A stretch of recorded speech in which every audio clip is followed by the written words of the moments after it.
과학기술이 이렇게 발달하면서 사람들의 생활이 참 편안해졌는데요. 오히려 그러면서 사람들의 관계는 더 좀 멀어진 게 아닌가 싶습니다. 예전에 지금도 이제 농사를 지시지만 예전에 이제 벼농사 질 때 보면은 동네 사람들이 막 축제 같았어요.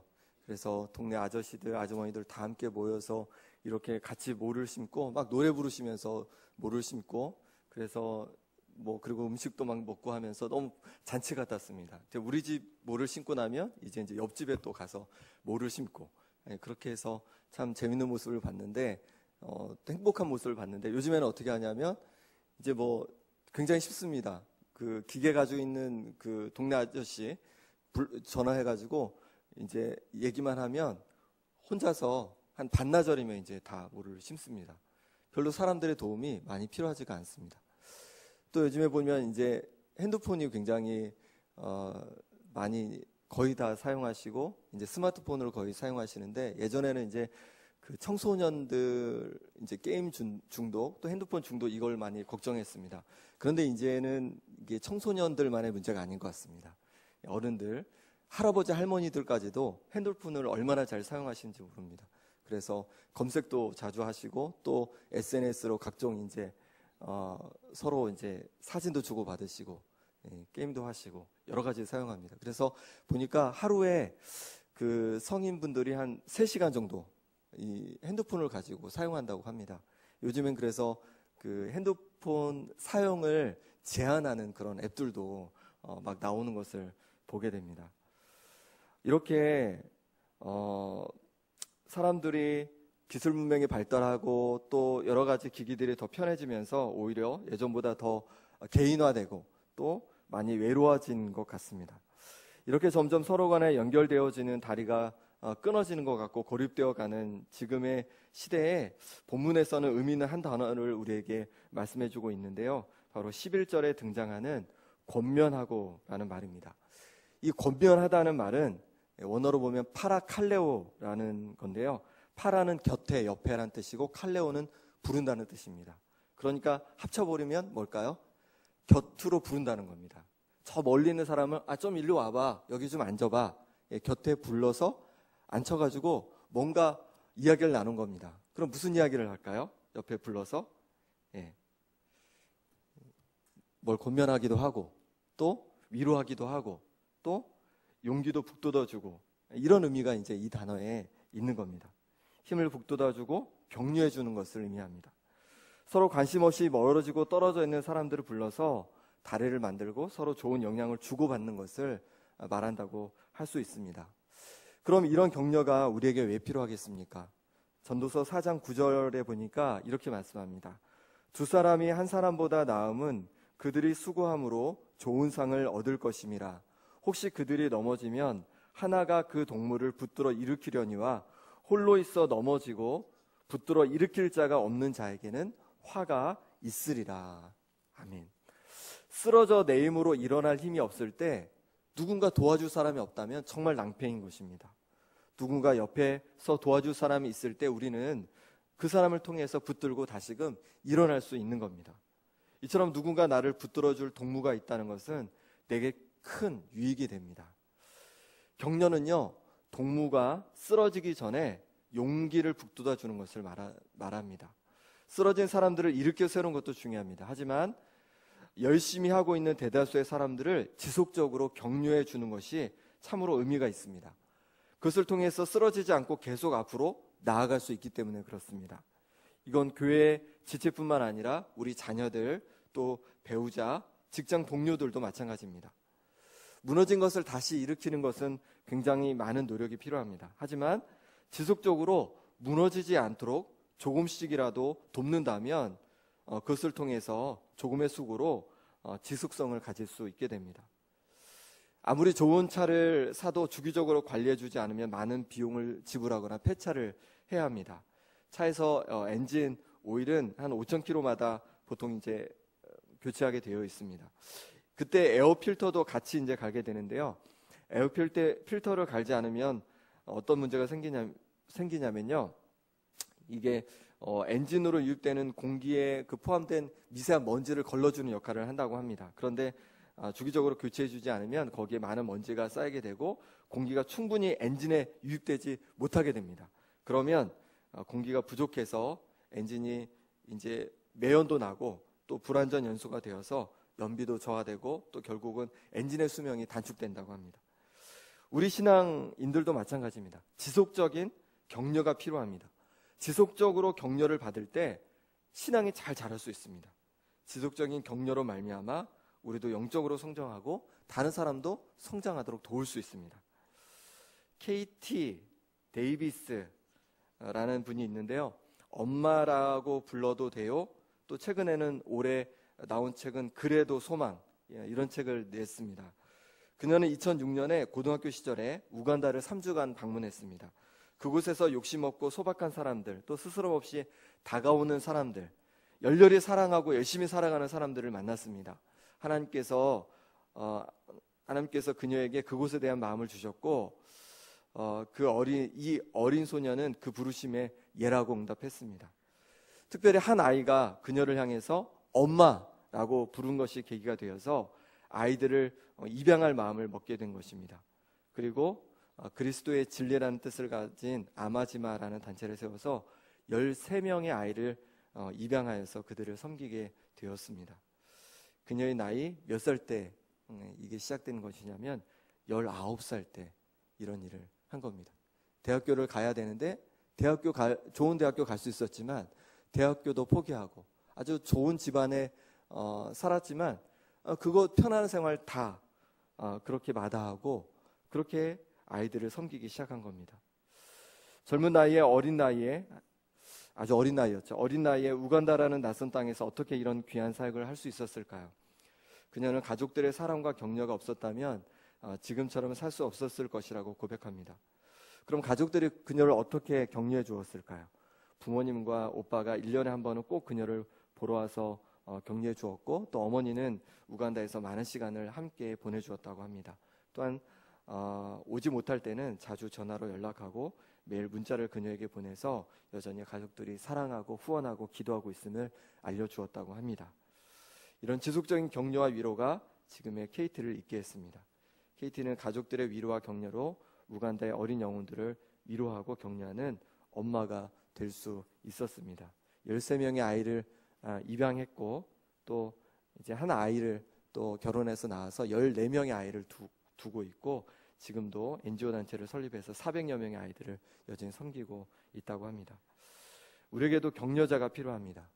우리에게 격려자가 있을 때 우리가 든든히 세워져서 하나님 앞에 귀하게 쓰임받게 될 줄 믿습니다. 12절 13절 말씀을 우리 같이 한번 읽어보겠습니다.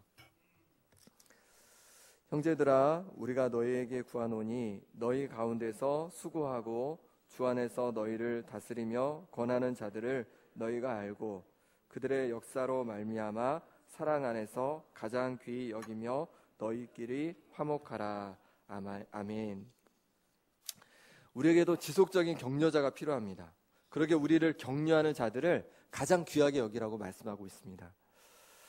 왜냐하면 이들의 격려가 없으면 낙심하고 쓰러질 수밖에 없기 때문에 그렇습니다. 여러분에게는 어떤 격려자가 있으십니까?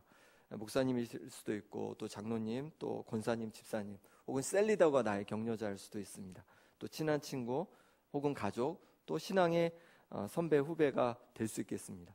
나를 향해 사랑으로 격려해주고 때로 옳은 방향으로 권하는 자들을 귀찮다고 여기지 말고 귀하게 여길 수 있기를 바랍니다. 그들을 통해서 우리는 성장하고 그들을 통해서 우리가 지켜지기 때문에 그렇습니다. 그럼 어떻게 하는 것이 우리의 격려자를 귀하게 여기는 것일까요? 그들의 말을 귀담아 듣고 마음으로 받아들여서 바꾸어보는 겁니다.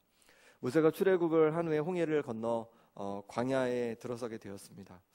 모세는 하루 종일 정말 피곤하고 지쳤습니다. 왜냐하면 장정만 60만 명, 어린아이와 여자분들까지 하면 200만 명 되는 사람들이 함께 살아가고 있는 겁니다. 함께 이동하고 있는 겁니다. 그러니 얼마나 많은 분쟁이 있고 또 얼마나 많은 다툼이 있었겠습니까? 그 문제를 해결하다 보니까 하루가 주도 부족하는 겁니다. 사람들이 계속해서 줄을 서서 모세에게 도움을 받고자 한 겁니다. 그럴 때 누가 찾아왔냐면 바로 모세의 장인 이드로와 또 그의 아내 십보라 또 아들들이 함께 장막으로 찾아왔습니다. 모세는 그들을 대하면서 많은 위로와 격려를 받았고 하나님의 크신 구원의 은혜를 함께 나누게 되었습니다.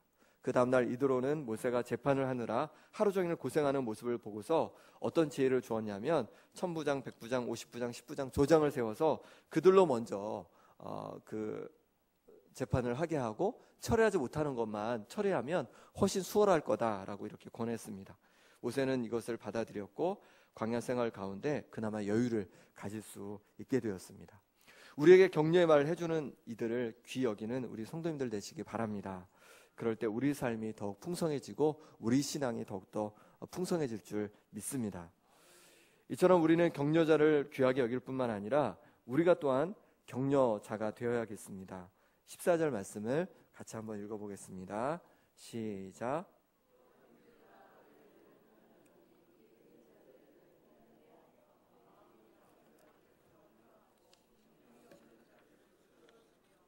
모든 사람에게 오래 참으라.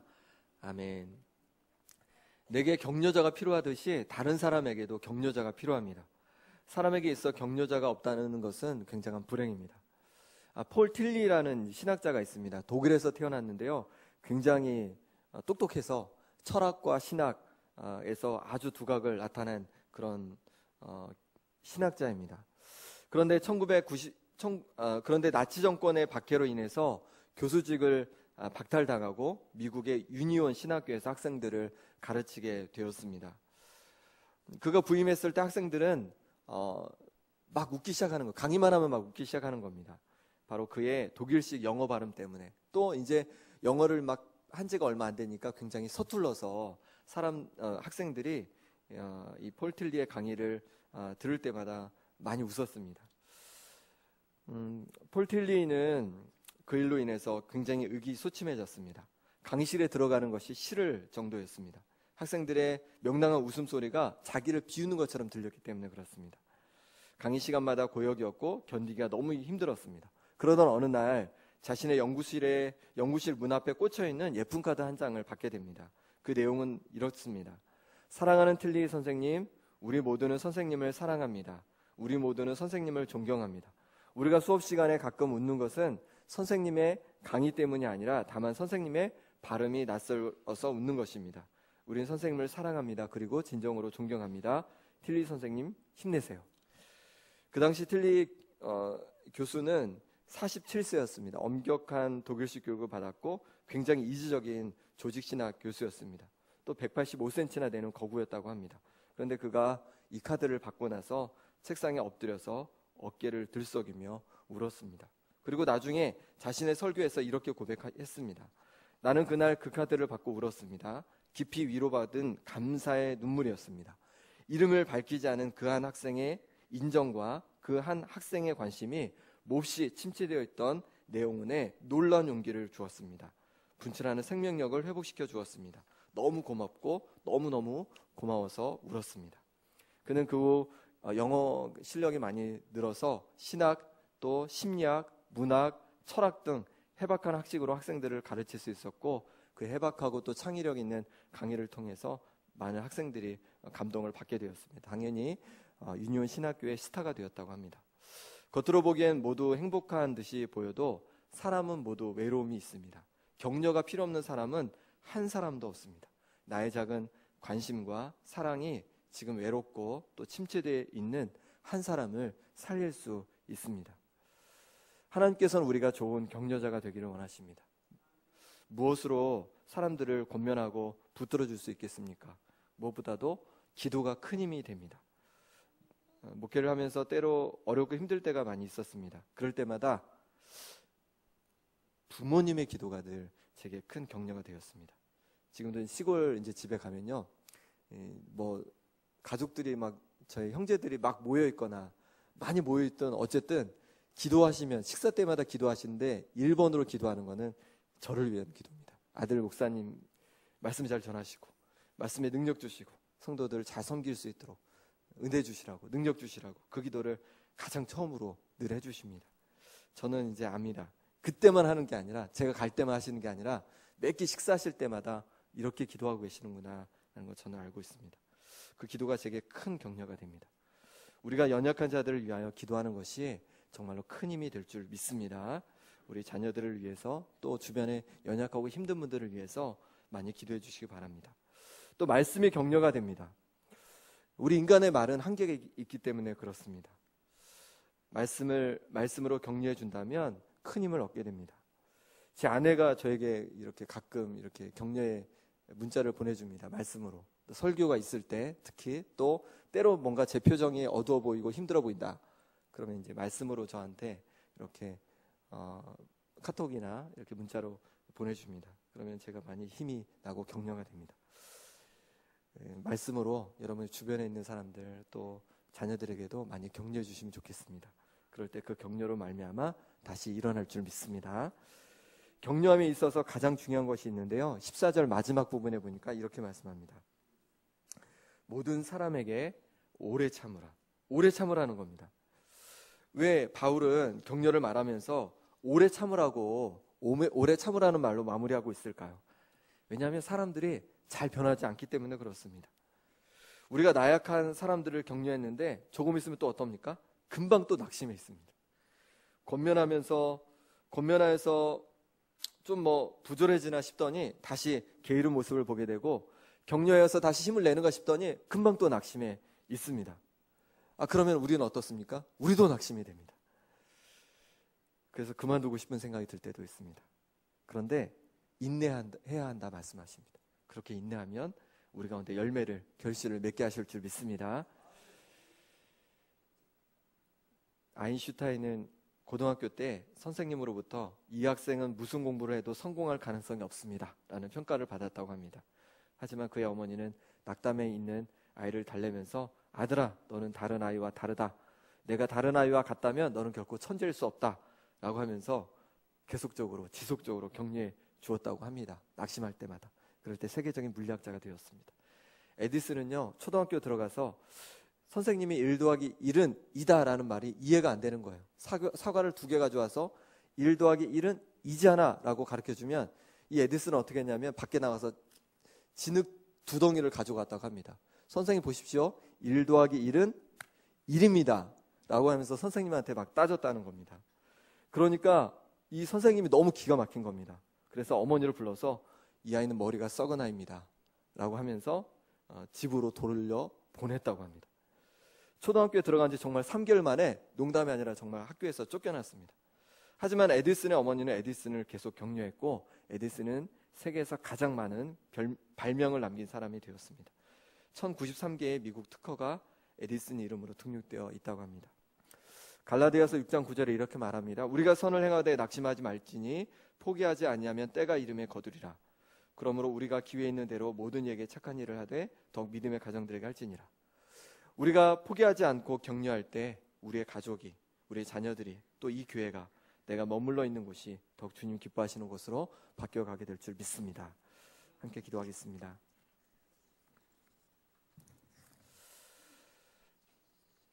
하나님 아버지, 우리를 격려해 주는 사람들을 보내주시니 감사합니다. 이제 또한 우리가 격려자로 살아가길 원합니다. 우리가 진정 가정에서 또 직장에서 교회에서 격려자가 되게 하여 주옵소서. 그로 인해서 내가 머무는 곳에 있는 사람들이 주님의 따뜻한 사랑과 주님의 기쁨을 함께 맛보게 하여 주시고 하나님께서 기뻐하신 모습으로 아름답게 함께 성장해 갈 수 있도록 도와주옵소서. 예수 그리스도 이름으로 기도드립니다. 아멘.